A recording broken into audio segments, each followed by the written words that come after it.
nagsisimula pa ko sa aking orihinal na pagpapakilanlan. Ako po ay isang Pinoy na may puso at diwa. Pinoy na isinilang, hindi lang po isang bakla, kundi may sariling kasaysayan dito sa ating bansa dahil sa layo pa ko ng aking pinanggalingan, pinagmulan at pinagdaanan. Nais ko pong imungkahi sa inyo na opo, bakla ako, pero hindi bakla lang dahil ang baklang nasa inyong harapan ay isang tunay na diplomado at isang tunay na lingkod bayan. What a glamorous and spectacular evening! It's nice to be back, Valenzuela City. Hello, hi! Mabuhay, but first, let you allow me to introduce myself regarding of my credentials. No fake, it's all legitimate because I am Miss Alexa Blythe, Malones David, and I am 24. And I'm proud because I graduated as a Bachelor Secondary Education major in Filipino at IRIS, Manila. And I'm also proud, panel of Board of Judges, that I am legitimate magna cum laude.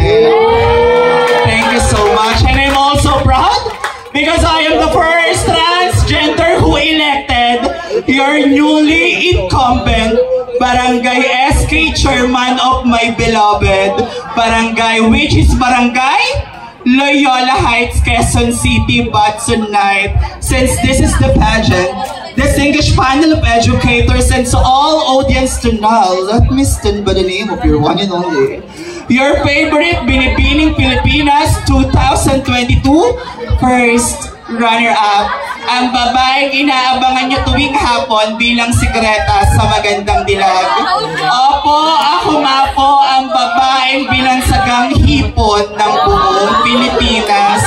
Why don't you try to give some love and make way to your one and only, ang tunay na kawangis ni Binibining Herlin Nicole Hipon Budol. Marami pong salamat na naniniwala ho sa kasabihan, hindi ho bastos, hindi rin ho nakakatawa dahil ang ating mga hurado ay tunay na edukado at karespe-respeto. Kaya sa 10 kalabang kandidatang nandirito, paalala lamang po sa inyo na kapag maganda ka, syempre dapat may utak ka. Dahil yan ang tatak na may kalabing isang kandidata. Judges, just mark my number because candidate number 11 will be right back. Good evening and happy fiesta.